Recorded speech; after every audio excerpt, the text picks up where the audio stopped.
So I've just got back from my wander with wonder and a bit of time doing nothing around Homerton College in Cambridge. And in this video, I'm going to share a little bit about what happened when I tried to quiet my busy mind and how I worked with it so I could actually get a little bit of headspace and rest my body and mind after travelling for a few hours today. I've got to run a workshop first thing in the morning called Think Your Best Thought. So it's important that I'm in a kind of really good mental state and my energy levels are up. So it's important that I have this space this evening. So the first thing I noticed in my mind was that I told myself I would have 10 minutes of doing this wander with wonder without doing anything, without planning. But what my brain actually did for the first probably 10 minutes of trying to do that was it just kept trying to make content. I was looking around thinking, oh, I should video that, and got my phone out a few times and things like that. So the first thing was that I needed to create some clear boundaries around this more mindful walking process. So I got to, I think it was 5:45, and I was really clear with myself, you need to have 15 minutes between now and 6 when you don't get out your phone. And every time I noticed that my mind went into thinking about how I could turn what I was doing offline into online content, of all things, it's so silly. I just told myself something like, thank you, we can deal with this later. We're just having a wander with wonder. So my mind kept going into that. I just kept going back into planning and kind of pulling away from my experience so that I could, think about content more be useful for my work. And yours probably does this too when you try and go for a walk. It starts going into planning and you think, well, this is quite helpful. I'm having some quite good ideas. Maybe I'll just keep doing this. And of course, that's fine if that's what you want to do. But the whole point here is to actually give your brain a break. So I created some clear boundaries, and then my mind kept doing it. I kept breaking that boundary as 10 minutes from now, 5 minutes from now, and it kept going into stuff. So I realised what I needed to do was actually regulate my nervous system, because I was fizzy from the travel and from thinking about stuff. And as long as my nervous system was a little bit jittery, my mind was just going to keep throwing up these thoughts. You might notice that there's kind of clear relationship to what's happening in your body and your breathing and what's happening in your mind. So I create that boundary again as 15 minutes from 5:45 to 6. I was you don't get your phone out.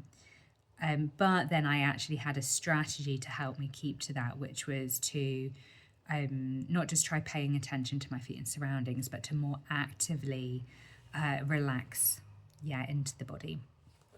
So what I do to do that is I just come into my belly.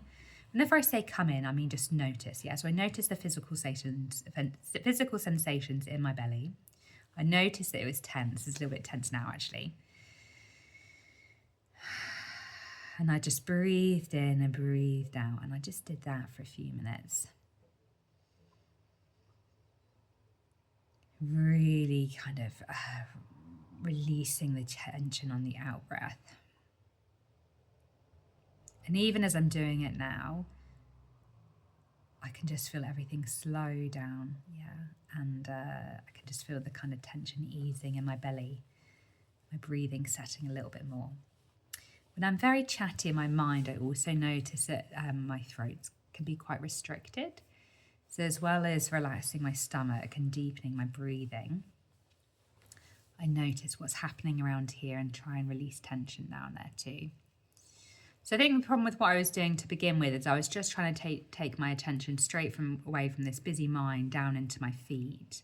And I was kind of bypassing a load of tension and kind of busyness that was going on in the middle part of my body. There was some tension in my back as well, so I was releasing that too. So I did that for a little bit. And then I started taking my attention out into the world around me. There was a lovely breeze going on, so I was sort of noticing the play of that on my skin and the sounds. Particularly when, I don't know about you, but particularly when I've got a really busy mind, like there are just thoughts, there's a lot of noise in my head, even though I'm not saying anything. So I kind of find it interesting to just pay attention to other sounds, like sort of treat my thoughts as sounds and then pay attention to other sounds. Yeah, to just listen to something outside of me. And that was wonderful as well, because that then opened up the breeze and the leaves. Like the grounds in Homerton are just gorgeous. There's loads of really mature trees around here. So the kind of sounds of that, and birds and people kind of going past, and a train in the distance. I was noticing that too. And then I went past something. I'm rubbish at identifying flowers here. Helen, who's the head gardener here, I'm meeting up with her tomorrow, so she can tell me a little bit about what's around here. But I was just smelling different things as I was going past them. I don't really pay much attention to smell, I think, that often. And then I found some stuff. I was just going to show you this. I'll do something different with it tomorrow. I then found some stuff on the ground that I thought, oh, this would be really good for doing something a little bit symbolic around at some point. So you might have seen a post or two of mine that says something like, tough time, let's build a forest shrine. So when we've been through a difficult time, there's it can be quite helpful to get clear on what we need to let go of and do something in a kind of ritual, symbolic way to let go of that, to kind of lay it to rest as we would lay a body to rest of someone we love. So I'm often looking at like places I can do little things like that, places I could show you that you could use as well. So because I'm spending a lot of time in the New Forest, I've been doing it around there. But I thought, oh gosh, you could do it. You can do it anywhere really. You don't need like a whole forest to do it. You just need like a tree or some kind of plants that you can do it around. And all you need to do with creating these forest shrines is you just need a space. So somewhere that's the place where you mark what you want to let go of or what you've lost. So you find a space, you find an object that represents what you want to let go of or what you've lost, and then you do something to make that space beautiful. And it's really important to look after nature and just use kind of found objects. So we'll do something on that tomorrow, actually take some videos of places I might do something. But I just want to show you the objects I picked up because this was relevant for my Wander with Wonder. So I've got 3 of these leaves. Things are great in 3s because you can think about past, present, future, or 3 things to let go of. Or if you're turning towards things, what you want more of in life, they can represent what you want more of, qualities. I've got this was just on the ground. Isn't that great? Like this kind of little bit of dead wood. Like what's the dead wood in your life you want to let go of? And then, of course, a feather. There's some downy feathers in my bag as well. So without really going more into the sort of forest shrine thing that we'll look at tomorrow, I just noticed that as soon as I'd kind of gotten away from planning worky stuff, or just going through things in my head, and I started looking at the world, I saw things. I saw things in a different light. Now, I know, in some ways you could say, well, this is just you getting into work again, Nisha, but something different. But the quality of it felt different. It was more like I was like out in the world, engaging it with a kind of sense of sort of curiosity and playfulness and creativity. So you could do this when you're out on a Wander with Wonder. See if there's like a little found object or something that you could pick up that you could then do something with later in a creative way. So there was that. And then after I finished, 15 minutes were up. Oh no, actually before then, this is really important. I started just sort of meandering through the grounds, and because my attention came out and away from just my thoughts, I found all sorts of like little paths and little kind of like corners of the college grounds I could kind of like wander into. So I had this sense of sort of being led by nature and led by the grounds into their different spaces, which I really loved. That opened up the whole experience for me. And I noted a couple of times I wasn't sure about going into a little space. So I thought, will I just look weird if I just wander into this corner and there's nowhere to go and I have to come back on myself? And I thought, well, maybe you will look weird, but like that's fine. So I sometimes get a little bit self-conscious doing these things because I'm not just like clearly like marching in a particular direction. But that was fine. I noticed that I almost didn't go and have a little nosy around where some or beehives were, because I wondered if I was going to get watched and someone think I'm weird. It's like, well, what does it matter if a stranger who's never going to talk to you thinks you're weird? That's okay. So I did that, did my kind of meandering round, letting the grounds kind of invite me in. And then I decided after my 15 minutes were up, because my alarm went off, that I would go and sit down and have my cup of tea somewhere that I'd taken out with my flask and the couple of baked goods that I had bought earlier on from some young women who were doing a fundraising appeal for Sudan. So I was then looking for a bench to sit on, and in a sort of previous life, I might just go and look for the real quiet spaces. I imagine if you're working here or studying here, you might look to go to a quiet space. But I spend most of my time effectively living pretty reclusively. So I have a lot of time out on my own with no one around in a forest, like maybe with Pedro, my dog, and that's pretty much it. So I actually was drawn to a seat that was near the entrance to the buttery, the cafeteria here. And I think it was because I really fancied just being kind of mindful and having this drink and doing nothing while people were milling around a little bit and going in to get their dinner with their friends. I really enjoyed a little bit of people watching that. And it's just so interesting, isn't it, how we kind of connect differently with other humans when we are in this kind of open and more expansive mental state where we're not engaging with them like in a kind of like utilitarian way where we just need to get something from them or move something forward with them. I didn't have a conversation with anyone, but I think, or even make eye contact actually, but there was just something around like just sitting there and just seeing these kind of people like wander past me on the way to get their food or off, you know, they're all sort of, you've got to catch these snippets of people's conversations, don't you?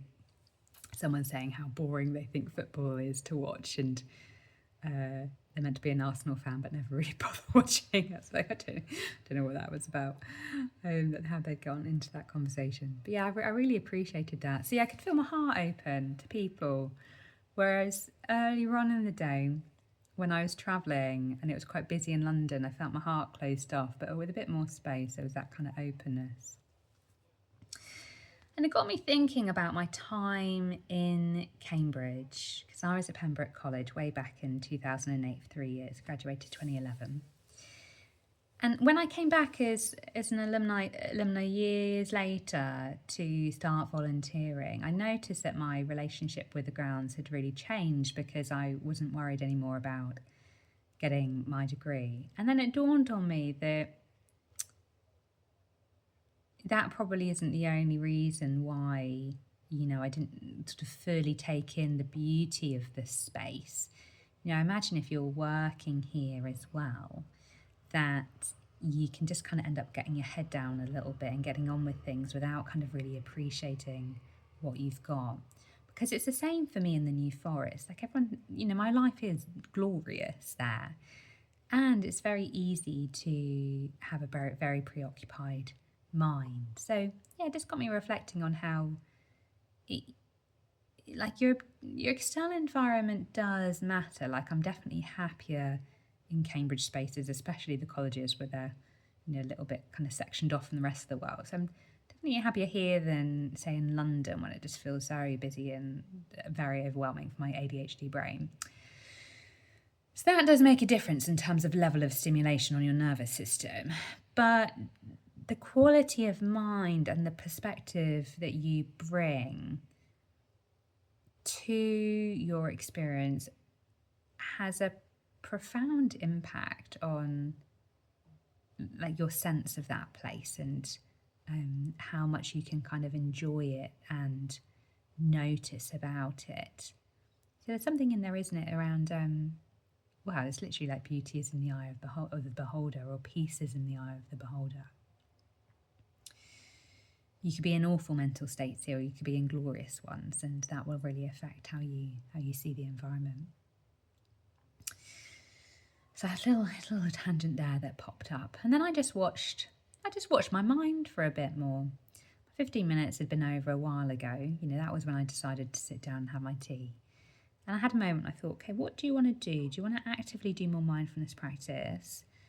You know, work with your breathing, come into your body more, or do you want to just see kind of what's going on in your mind?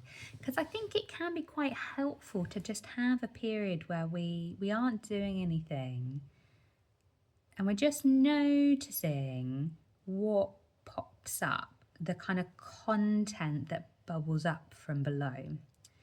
So you could sort of think about the contents of your mind as being like, it's sort of like an ocean, yeah. So you've got this kind of the sort of the choppiness of the waves and things like that. Now that's kind of your sort of like everyday mind and what it's preoccupied with work and things like that. Now I often feel like some of the choppiness of the waves is also created by stuff that's going on a little bit deeper. That's kind of we're often completely unconscious of it. You might have a sense of, oh, there's something going on in my family or something going on work that's stirring up some anxiety or frustration or guilt, boredom, anger, grief, sense of loss, all of that. There's these kind of deeper emotional currents that are kind of lurking underneath. And they can cause some of that turbulence that we see on the surface level as well. But it's only when we stop and unhook our minds from the everyday that we can actually kind of look at what's going on under there, yeah, and then see what needs to be done, if anything. Yeah, firstly, you just need to see what there is. It might be that there is a problem to be solved, but also some things can't be fixed. Yeah, some things can't be fixed. But what we need to then work with is our mental states and our reactions to the things that can't be fixed as well. So that's what I decided to do for a bit, is just to, instead of trying to actively work to get my thoughts to stop, I thought it would actually be helpful to see what's there. There's a little bit of stuff going on with my family at the moment, and I've not had so much space to see how I'm kind of responding to that. So that was useful to see what was coming up there. And then it just sort of got to about 6:30, I think. So I'd been out for about 45 minutes, 15 minutes doing a more active wander with wonder, and then about half an hour just doing nothing, seeing what was going on in my thoughts. And at that point I thought, okay, now I'm ready to head off. I find it helpful to wrap things up at like 15 minutes past or half past or 1:45. I quite like that for me. And then I just wandered back and I made some notes about what happened. It's useful to reflect on what you notice was going on in your mind. So if you can have like a little journal or something to keep those notes, that's great. I'm rubbish at keeping track of that, but it is helpful. Other people do find that helpful. And that was it. So that was my time outdoors, 45 minutes. I think the thing I really want you to take away is that this is stuff that you can fit into your daily life. So you might not take 45 minutes. Please take 45 minutes for a break regularly. Really, I'm concerned about the number of people who aren't taking proper lunch breaks and things anymore. You know, even if you're in the middle of something, like take it later on in the afternoon, you know, when your mind's kind of coming to a natural pause. Yeah, if you're kind of cracking on over usual lunch hours, then fine, that makes sense, doesn't it? But I think it is really important to get a proper break at some point. But, you know, you can do this stuff with like 5 minutes, or like if you were like in Homerton walking from the Porter's Lodge over to one of the other buildings, do that, but better. Yeah, you don't need to go on a special walk. You're already walking, so just become mindful of the fact that you're walking. What does it feel like to have your feet on the ground? What does it feel like to have a breeze touch your face? What can you smell? There are roses out. Like, which ones are smelling good? Like, go and sniff a rose. When you turn a corner, just take a moment before walking down that path and just, you know, look at it. Like, look at what's around you. So you don't need to create special time for this stuff if you feel really under pressure at the moment. you can literally just do the things that you're doing already, but with more awareness, with more attention. But then if you are creating more space to help switch your mind off, as I said, don't worry so much about switching off your thoughts, but switch your awareness onto your other sensory experiences. So that's it. I'll see you soon.